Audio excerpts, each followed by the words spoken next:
Finally tonight, a small musical that has become a hit of this Broadway season, an early favorite for the Tony Awards, and based on some unusual source material. Jeffrey Brown has the story. Let me tell you about Petah Tikva, such a city, everybody loves it. When the members of the Alexandria, Egypt ceremonial band arrive in Israel for a performance, it's immediately clear something is wrong. They were expected in the city of Petah Tikva with a P. Not a fun, not a art, not a culture, this is Petah Tikva with a B. But through a mistranslation, they've come to the sleepy desert town of Betah Tikva with a B, where Dina, owner of the One Tiny Cafe, lets them know there's not a lot going on. Welcome to nowhere. The new musical, The Band's Visit, set in 1996, is about missed opportunities, crossed signals, little and big things like love that do and more often don't happen. And it's connecting with audiences and critics alike. The New York Times called it a musical for grown-ups. What is he thinking? What does he wish for? At Sardi's restaurant in Times Square, we talked with members of the production team, including actress Katrina Lenk, who stars as Dina. I think it's about loneliness and our choice to remain lonely or to not be lonely when an opportunity comes around. It's about taking little risks, and it's also about how music and art are bigger connectors than just language alone. The story unfolds in one night as the hapless band, looking as one character says, like Sgt. Pepper's Lonely Hearts Club Band, gets stuck in town. And the equally hapless locals take them into their homes and lives. My wife has birthday today. Oh.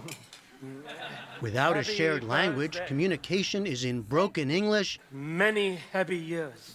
Thank you. And beautiful music. It's based on a 2007 film without music of the same name that writer Itamar Moses adapted to the stage. Absolutely everything that happens is just a very, very gentle, natural outcropping of that very basic situation. And yet, by the end of the movie, you feel like something really important and sort of life-changing has happened for these people. So I thought that was really sort of profound and interesting, and I thought it would be cool to try to see if you could preserve that in a different form. I don't know with the girls, I don't know. Turning the story into a musical and deciding when a song is best for capturing a moment fell to composer David Yazbek. You know, a song in a musical can serve a lot of different purposes, and if you're adapting from a movie, sometimes the song is like a close-up in a movie. You might close up on someone's face and get the picture speaks 1,000 words. Music does the same thing. Friday evening, oh my chérie. A song can also just be a way of going much deeper into a character or a relationship. You know, that's the other thing that we were exploring in this. The relationship that could happen is between Dina and Tufik, the straight-laced but deeply humane leader of the Egyptian band, played by Tony Shalhoub. Sunday morning,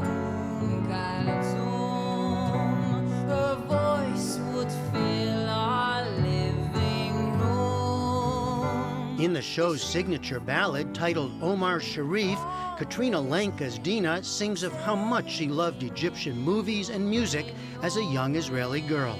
I'm just overjoyed that I get to sing such a beautiful song and that people do seem to be responding to it in a way that they love it maybe as much as I do. Living room becomes a garden, and the TV set becomes a fountain, and the music flows in the garden, and everything grows.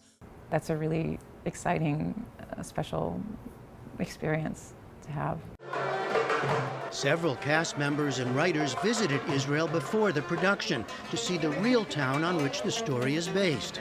They knew a tale of Israelis and Egyptians comes with plenty of historical and political freight. and decided, as in the film, to focus on the smaller human scale within the larger drama. I wouldn't say that it's accurate to say that the show's not political. I think it's enormously political, but the argument it's making is about the sort of man-made arbitrariness of politics, and that in the absence of those imaginary structures, people connect over all kinds of things. One of the charms of the production, directed by David Cromer, several members of the Alexandria Ceremonial Band are actually in the theatrical band. They're musicians as well as actors, including violinist George Aboud, who brings something else to the performance. As an Arab American from Detroit, he hopes the music, the play, and his presence in it makes a larger statement. Growing up, you don't have much to go with as a young Arabic kid, and much to go with in seeing yourself represented in performing arts. That's why a lot of Arabic kids don't become actors, because they don't think of it something for them, and then also their families don't think of it something for them. So I think if there was more stories being told and they were being welcomed more into the theater by their stories being regularized or their actors getting to be part of these shows, that the kids would be like, oh, that's another option for me. It's just a way to open up the world a little bit. Spelling out the rhythm of love. And just another way that makes the band's visit an unusual and welcome addition to Broadway this season. For the PBS NewsHour, I'm Jeffrey Brown in New York. And proof that Broadway keeps turning out such great material.